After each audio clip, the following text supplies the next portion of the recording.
Guys, welcome back to season 2 of It's a Man's World podcast. Again, another location. Last week I was in Austin, and this week I'm in Miami. And I'm very excited to find a little bit out about yourself. We were literally just chatting a few minutes ago, and I always like to come prepared. I like for you guys to get as much knowledge and tips and tricks that will relate to you as well. That's what this podcast is all about. It's about inspiring you, especially for season 2. So please, I'll leave your link, everything below, your Instagram. But I just want to give a little bit of a background into how we kind of met, which is we don't really know each other that well. So We don't. we keep everything honest over here. But we met at the gym in Boxer, and that's where I meet a lot of the people that I interview, any of my guests. And obviously, when you're in Miami, you meet people from all different backgrounds. So I feel like you could give a better introduction. Obviously, I have definitely done my homework, but if you want to give a little bit of an introduction into who you are, your name, where you're at, and yeah, just in short form, where you're at. Okay. Well, my name is Stephen Johnston. I'm from San Diego. I own a company called Digital Ox. We're a digital marketing company that helps medical offices, dental offices, PTs, chiros. Been doing it for 8 years. Scaled to about 35 US based employees. Made the Inc. 5000 fastest growing companies 2 years ago. Live in Miami now, thank God. Way less taxes. Yeah, Life's good. life's amazing. Train at Boxer. Literally, you do a mix of everything, don't you? You do boxing. Yeah, so I started taking boxing a lot more serious once I moved down here. Kind of got a little bored just lifting a bunch of weights. I kind of like that competitive edge. I also love the boxing culture, the music, the people, how you can express yourself. So yeah. I love it. Boxer is such a good vibe. I always say it, if you go there, like you always end up chatting to amazing people. Oh You yeah. get great conversations, and you obviously get an amazing workout in as well. But with everyone's story that comes onto the podcast, I love to know like about their journey. I love people to feel what it's like to be in the position maybe that they're in right now, but to know that they can change and that they can become and do whatever they want in life if they just like take the steps. And my thing from what I read about from what you do was you bought a course for like $700, and if I'm right, Yeah, yeah, and yeah. you went through the whole thing, and then you were like, I'm gonna do it. But I feel like when people hear that, they're like, is that how easy it is? But I don't feel like it is that easy. I know Mm-mm. from how hard it is, like to start from scratch and work your way up, but to have that belief and confidence, like where does that all come from? Like, are you from a sports background, or like where does that kind of rare feeling, like that belief in yourself come from?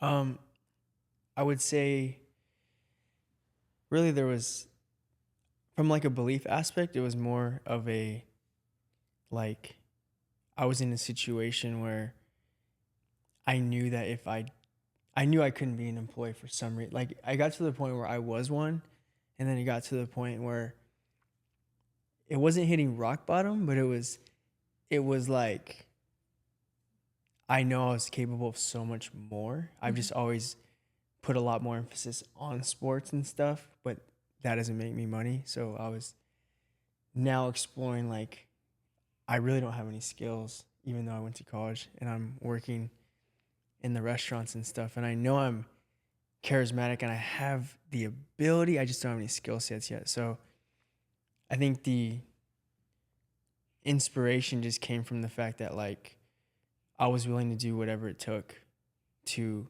get out of the situation I was in. And if that meant isolating, pretty much isolating is the biggest one. It's the biggest sacrifice when you first want to start a company. When you have no skill sets, it's how much time are you going to put in, and it's zero work-life balance, right? Because it's how quick can I get away from the job and actually be on my own. So I think one of the biggest first accomplishments that I think a lot of people should probably focus on is like that moment when you realize you've made your own income and you've completely replaced your job. Like even though it might not be whatever, Crazy. 10, 20, 30, Mm. but the moment you realize like, oh shit, like I'm literally facilitating my own life now. Um,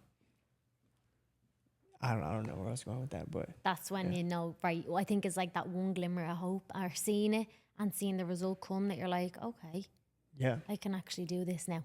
Yeah. And for some people, I mean, I've worked with a lot of entrepreneurs and a lot of like talented people. And like for me, myself, I wasn't that smart. I didn't have a lot of skill sets. So it took me a year and a half where I work with kids, I call them kids nowadays, but who like figure it out in like 5 months. And I'm just like, It is. It's crazy. you know, It's crazy. Do you know what? Even here, especially in the US, it's amazing, and it's crazy how fast social media and online and that presence is able to get you a life and live a life that you never thought was imaginable.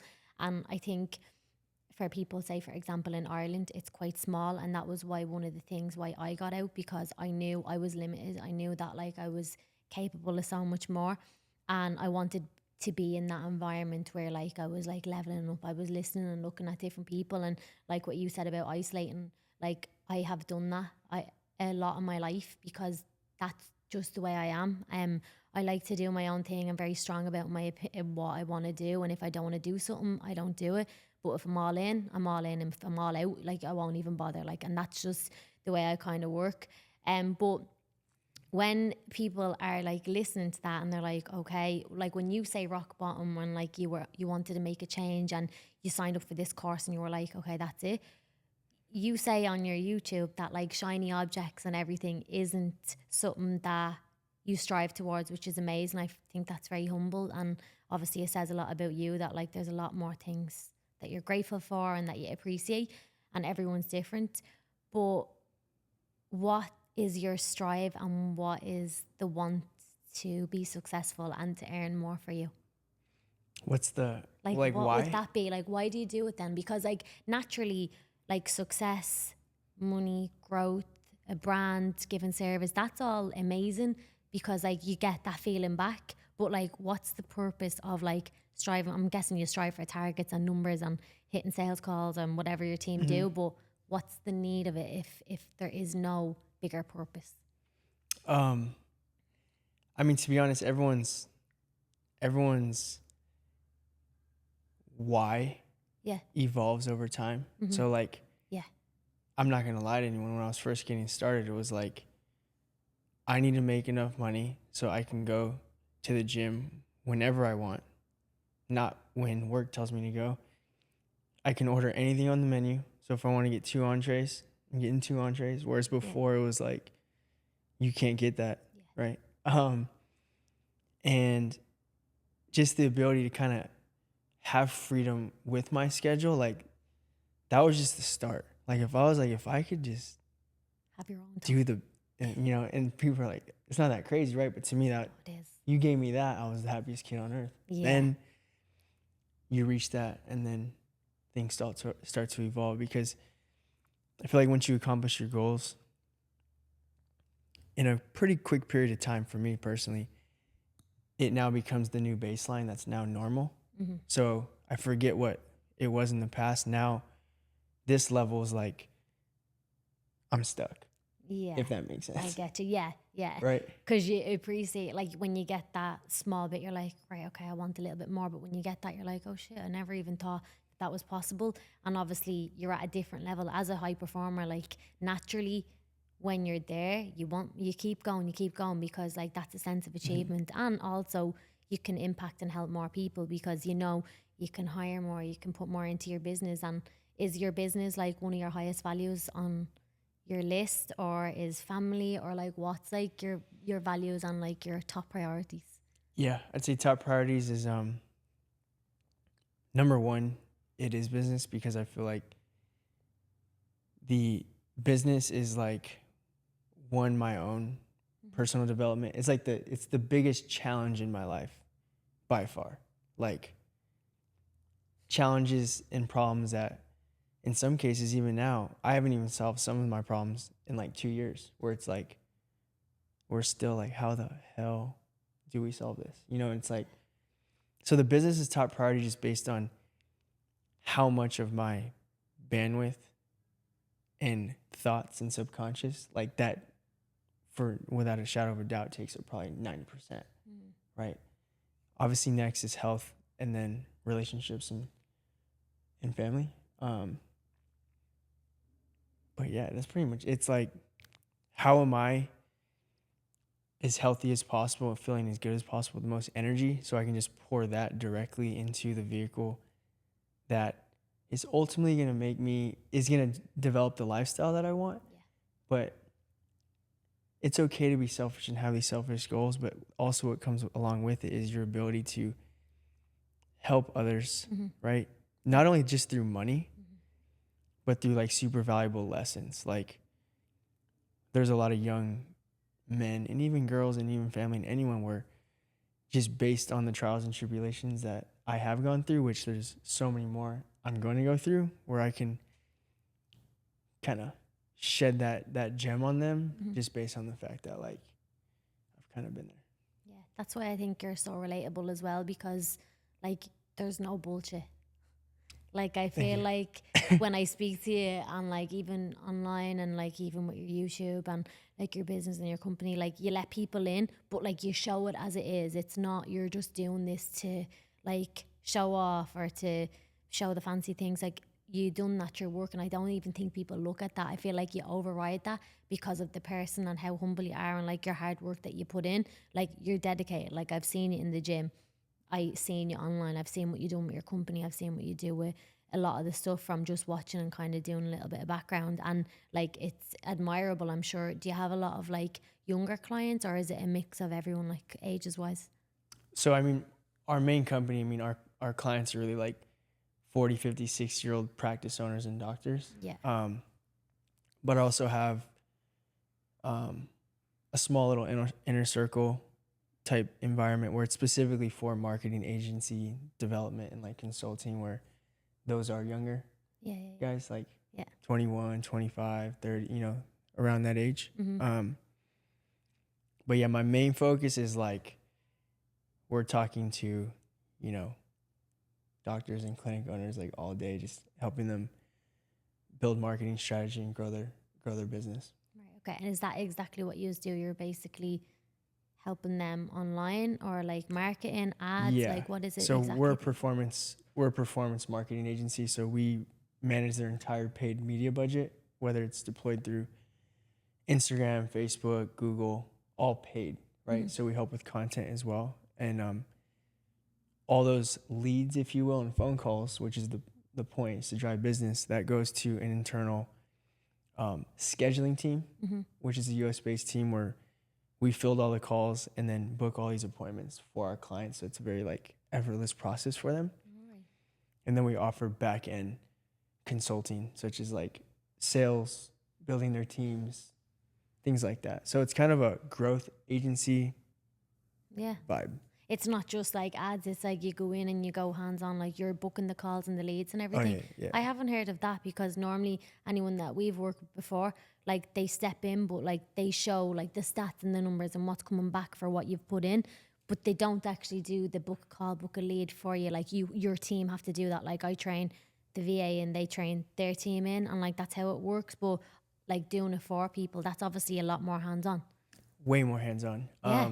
which is a lot harder to scale. But the reason why we grew so fast is because we decided to solve that problem in the marketplace like 6 years ago, and we pretty much had a big breakthrough, scaled pretty quickly. And then now the next challenges are like just the systems and operations around having 50, 60, 70 salespeople, where the difference between these types of sales is you're not taking your own sales calls, like you're actually taking other people's marketing budgets.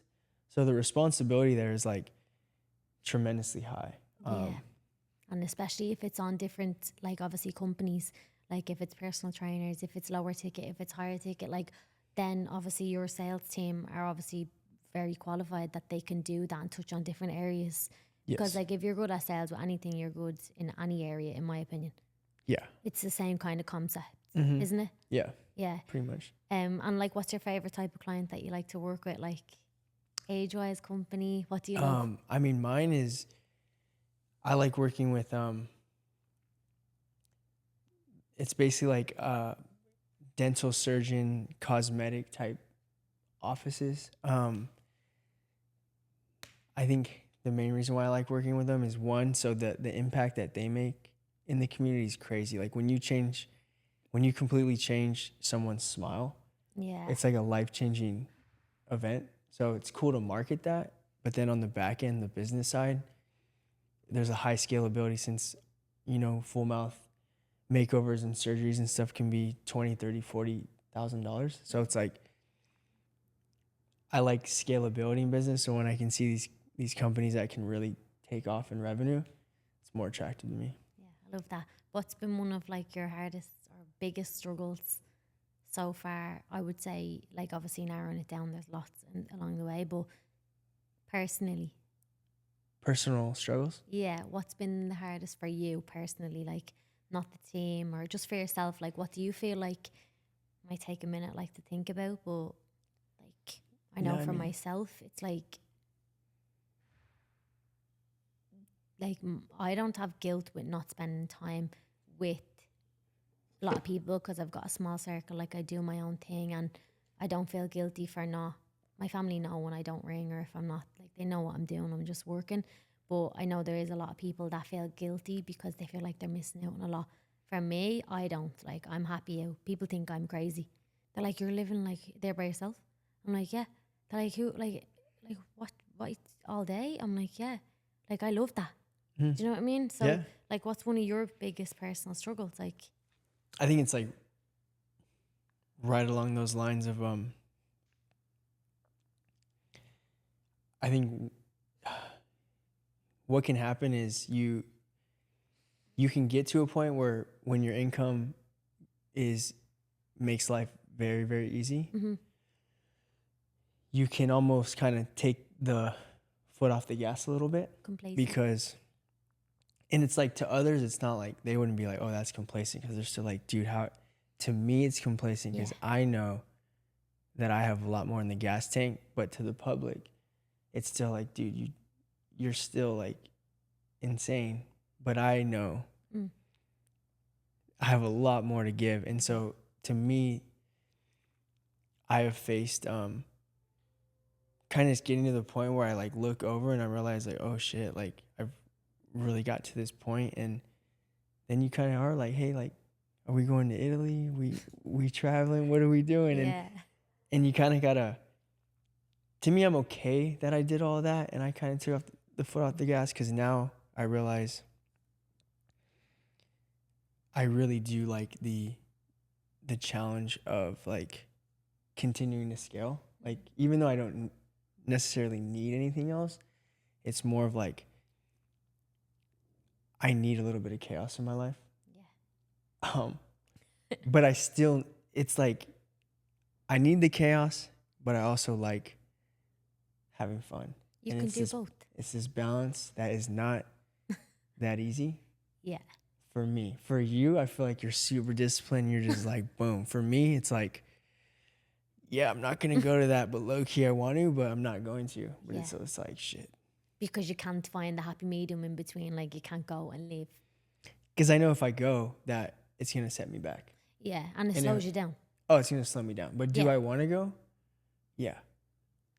That's my problem.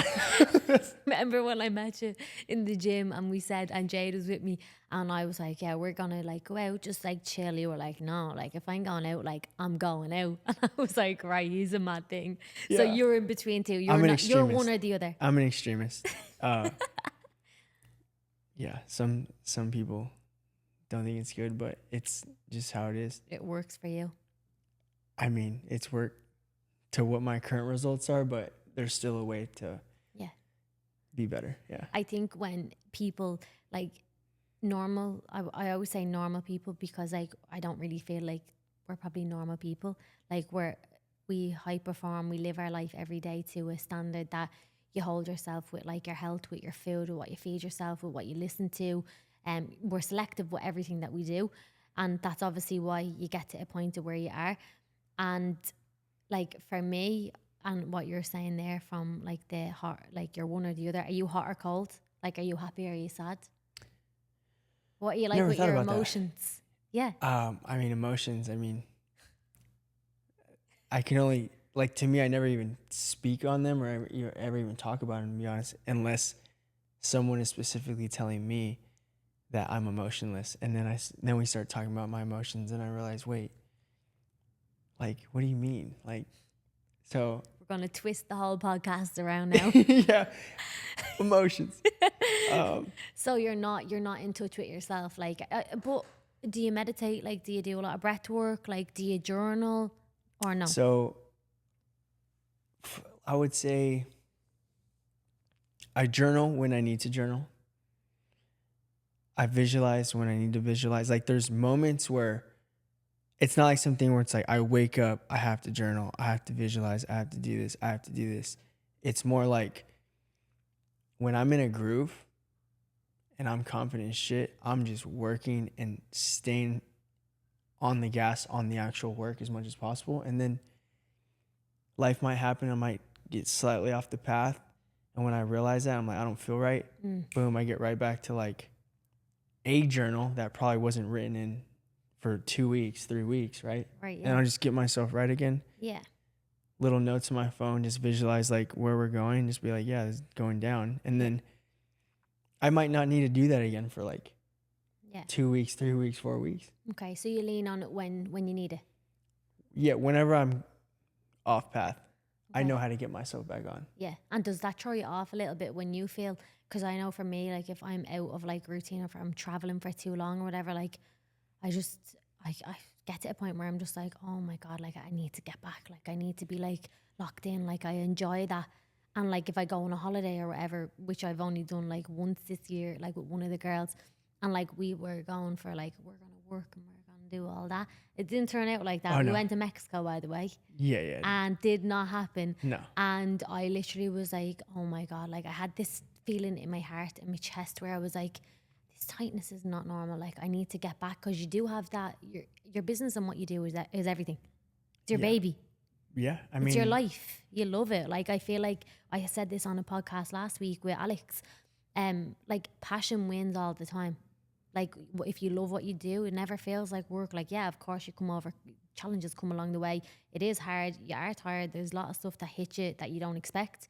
That's part of it. You always just find a way to like work your way through it. That's the way I look at it anyways.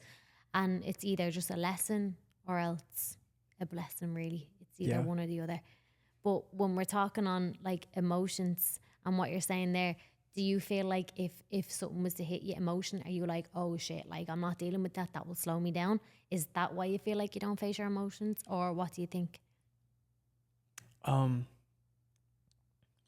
think most of the emotions that I just ignore, which probably 99% of them, to be honest, it's all like around,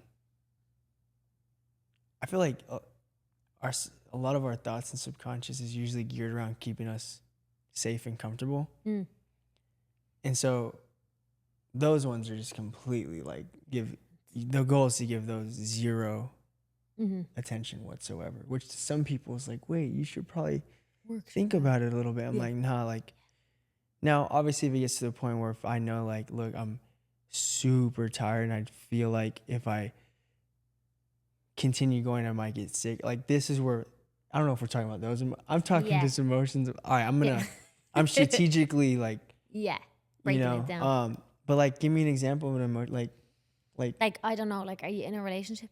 No. Well, no. I mean, I don't have a girlfriend. All right, so you're not in a relationship. That's what you'd call it, right? Yeah. It's probably different here, is it? So like, we say in Ireland, are you seeing someone? Like, and then they say here, are you dating? Yeah. I go on dates. I don't have a girlfriend. You don't have a girlfriend though. Like, but you go on a date here and there or whatever. Yeah. But have you had a girlfriend? I have, yeah. Yeah. And how do you deal with that in business together? So say, for example, when you did, how was that? Because like the type of partner that you have to have has to be very understanding, because oh, for sure, people think we're crazy. Yeah. All we do is work, and that is all you do. Yeah. I mean, hands up, it is. Like, I can't lie. Shout out to my first girlfriend who was there when I first started everything. Yeah, legend, obviously. didn't work, but like not because of the work. Like she's dope. Shout out Jen. And then the next girlfriend, you know, met her out here in South Florida, and I mean that's basically why we're not together. It's because probably some business stuff. Yeah, like business. Like Time. this is how I say it. I've told this story so many goddamn times. Like I never heard business is there's ups and downs, especially when you're trying to scale. Like Yeah. you're It's a lot. you know, there's times where you're just growing, and then you hit a ceiling because technically you just can't continue doing the same thing. You're just gonna scale revenue, right? Yeah. So you hit a ceiling, and then that ceiling usually comes with like, for some people weeks, for some people months of like really figuring out what needs to happen to get to that next level. Now, in those moments, it's not really fun Yeah. because it's like serious work and thinking, and I don't really have too much patience. So that also probably messes with it a little bit too, because I'm like, how can we figure this out? You know, so how does that affect my relationship? So Yeah. I do something, I say, I basically put myself in jail is what I call it. It's not real jail, but it's like where I can literally just work and work out Yeah. and like eat and watch like a movie's like Saturday night, and then just my whole life is wrapped around how much energy can I put into the work. Yeah. That's where I'm at. And then that's why I'm single, baby. There we go. Me too. But people think that's crazy, but it's the best time ever. I mean, I'm sorry, it's great. it is. I mean, like it's great. I absolutely love it. It's It's just, hard though to find. There's no point in my thing is, and you probably agree. There is no point in spending unnecessary energy, time, and going on dates and doing all these things when you know you're not going to be with that person down the line. mm-hmm. What's the point in that? I would rather work on a Saturday night, Sunday night, whatever day you want to call it, and focus on the things that like fulfill me, the things that excite me, getting ahead of like what I need to do for next week. I love that. Like I thrive off that. And I think when you look at like relationships and why they don't work out, there is a compromise, and communication is a huge thing. And I think most successful entrepreneurs, if they're with someone, like there's either two ways I see it. The woman in a lot of circumstances doesn't work and like does like the homely woman thing, knows how to cook and like do all that type of stuff and looks after the family, like a nurturer. Mm-hmm. And the man provides. And then there's like another way that like you could look at Tony Robbins and his wife, or your man Elliot and his wife, and they work together, or like Alex Hormozy and Layla, the two of them together, like they grow together. So I think it's like, can the man handle a strong woman as well, and does he want that, or else would he rather just like a woman nurture? I mean, it's person dependent. I'm just gonna give you. But what's your feedback? I'm gonna from give a you. man's I'm gonna point give of you view? like just the most. I'm just gonna say it because it's Please. to me it's true. So as a man, right? There's really only two ways, right? You either have someone who is like your supporter and like Yeah. is so valuable. Yeah. It's like extremely valuable. I like that situation. Yeah. And then you have the situation where you integrate them into the business. However, very risky because Doesn't not work. everything pans out. And so when you integrate someone into a company that now becomes part of the culture, especially if they become more of a key individual, I mean, that can, breakups and then removing individuals for, like, I'm Awesome. very aware of that. Yeah, big time. Which a lot of people get in this super fuzzy type state. Yeah, it's a great idea now. Yeah, it's a great idea, but are you prepared for this if it doesn't work out? Yeah. What that's the de-escalation and the removal is going to look like? And people don't look that far down the road. Yeah. But I've seen it happen in too. front of my eyes. Yeah. Like the whole disruption of a company, and I mean, shit. Everyone feels it. Oh, it's not dramatic. just so you drama. and the person. Everyone feels it. And I always say, like, keep it separate. Like your business is business and personal is personal. When we're going to talk about personal and spend personal time, let's not talk about business. And that's hard. I was in a relationship and I genuinely got to a point where I was like, what do we talk about? You guys were in business together? Well, we were basically in the same industry, but then we were starting. He was like, let's go together. And I was like, And my mom was like, don't do that. She was like, Kira, like, weigh that out. Like, don't do it. Smart woman. And I was like, but like, and she was like, I'm telling you, not a good idea. And It's my not a good brother- idea until it is one. It's like, it's exciting and it's like, this is, but I think as well, my thing was, if you're attached to someone, you think that if we do it together, we'll be together forever. It's like, no, that should never be the case. You have your thing and they have their thing. And like, you can still grow together, but separate. Yeah. Everything. I would never look at it that way. No. I'd really look at it from like, Run. is this person actually gonna solve a constraint or a problem in this business to where like, regardless of our relationship, the business is better? So like when you look at Layla and Alex, like, come on, two savages, like, Yeah. you know, That's like very rare though, I feel. very rare. Like those two, like, and no one knows on the inside what goes on, but Yeah. like, I feel like though they're very strong individuals themselves, that one doesn't rely on the other. Like she can hold her ground without him and he can hold his without her. They don't need each other, but they want each other.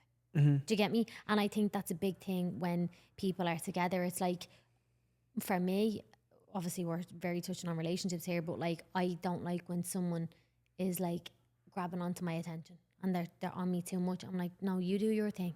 Don't like that because that's just me. But you could be the opposite. You could be like, no, I need that. Do you get me? So Yeah. I think it just depends. But I think when it comes to business, like, just be careful, by the way. That's a big thing. I agree. It is. 100%. But what has been like coming back to like the podcast and your journey, like for someone that was 24 and you said there and then, I'm going to go like full steam ahead. I'm going to like literally go all in. Like what was that decision there and then? Because I know you were working, you said in Restaurants. Yeah. But like, what was it that changed your mind for that? Like what made me, what was the question again? Yeah. Like what made you say, this is the time now, I'm going all in? Like there had to be, sometimes there's a crash moment. Oh yeah. So one, I was at my breaking point where I was like, what am I going to find? Like what opportunity am I going to find? And then once I found the whole agency model and to me, like it made sense. One, it was a proven business model. I mean, agencies have been around for decades. Two, do businesses need customers? Yes. Will they pay you to get them customers? Yes. Am I building a rocket ship? No. So is this possible? Yes. That's all I needed. Is it possible? And if I put all my time into it, will it likely happen? Yes. And then that was it. That's all I needed. Okay. So you strong belief though in yourself. I had a strong belief in the business model, meaning like if I pour my heart and soul into this, it will work. Has a lot of people done it? Yes. So I'm like, okay, well, I already know I'm going to Live fucking and go all proof. in. So, you know, Right. I feel like some people, I mean, shout out to them, right? Like people who are trying to build things that haven't been built yet. Yeah. As first time entrepreneurs, little risky. I mean, I don't want to put anyone down, but my goal was make money right out the gate. Like get out this job, make money. What's proven? How many people have done it? Tons. Okay. I'm going to do it. Yeah. I love that. Yeah. And what advice would you be to someone that's in that position right now where they're like, okay, I know the model works and they're holding themselves back. Would you just say go for it, or what would you say? Because most people say just go for it. I mean, I would say, what ultimately, first off, what's your goal? Like, what do you want? Yeah. You got to find out what you want. So the next thing is going to be, in my opinion, pick a very proven business where it's like people have done it. So it's like, if it doesn't work, it's you. It's not the business. Right. Yeah. Right? Yeah. That's my advice, like to start, right? Yeah. And then you can get more advanced as you develop a lot more skills around business. But yeah. For sure. And what's one of your favorite things about like managing like a big company with like a team and stuff? Like what's one of the highlights of your day, and then in general with like the expansion? What has been one of your favorite things? I would say now it's seeing people step outside their comfort zone to expand their skill sets, to make an income, a salary that, you know, they didn't really think they could do. So like just seeing people grow in the company from like a salary perspective, not based on tenure. I don't give raises on tenure, but based on like leveling up in skill set and solving problems for me and the company, where it's like, you deserve this money. Yeah. Like, right. So that's cool. Yeah. Cool to see. That's you kind of sound like the way I would see it as well. Like, it's not all about you. It's not all about just your growth. It's together. Everyone and everything wins. Like, it gets to a point where it's a team effort. Like, you'd be nothing without team. I don't know any 9-figure companies with less than one employee. Everyone, it requires a team. Yeah, I love that. And to finish off the podcast and just to round it up, I have 2 questions. Okay. So the first one is, you have to you can finish and ask me a question at the end. Okay. Anything at all. And then the second one is for anyone that's listening. I know when they go and they check out your page, or when they go onto your YouTube and like they're looking at everything, they're gonna be naturally inspired. They're probably gonna like have a good look back, and they'll be excited, and they'll be like, wow, okay, it's possible, I can do it. What advice would you give to someone that's watching or listening right now that's like on the fence about starting something or getting ready to go into next year, 2025, with a spark but hasn't taken the first step yet? What advice would I give? Yeah. I would say, don't expect to be like, everything's going to take even longer than what you expect. Sometimes 3 to 5 times longer. So you have to go in with the proper expectations. Don't expect to be rich in the first 5 years. Like, have proper expectations going into it, because the reality is it's a lot harder than what is perceived. Yeah. Right. Yeah. After that, I mean, when you just stick to it, I mean, that's where things start to happen, I guess. But you got to start, and then you have to have realistic expectations. I like that. That's good. Yeah, I love that. And what's a question for me then to finish up and round up? A question for you, I would say, I mean, what specific accomplishment are you most proud of so far? I feel like there's 2. So personal, I feel like my decision to move here alone without anyone. I always had like, if I was with someone, we were always doing it together. Like, I made this decision after a one-way trip that I came in May, and I was like, yeah, I'm not going back. Like, I'm not going to Dubai. I'm not going back to live where I thought I was going to live, and I'm going to start over now, and I'm going to like go fresh. So I think for me, it was like bravery and courage to come here and do this and just step into that for myself personally. And then business wise, I think biggest accomplishment is definitely, I think, growing the teams on both ends. If it was like in the apparel, or if it's with my team with Coach Rossi, like seeing their faces when I'm like talking about like the vision and the mission and what we're gonna do, and like seeing how excited they are with what they can do as well. I always say like success is nothing if it's not shared, and that's just like a big thing for me. I think giving them a life and the ideas and the opportunities in their mind that they didn't think was possible. So yeah, that's mine anyways. But guys, thank you so much for listening. I will leave Instagram handles below, links, everything. But if you have any questions, as always, you can pop them below, or reach out on my Instagram if you've got anything. But thank you so much for coming on. Thank you for chatting, and I will see you on the next one.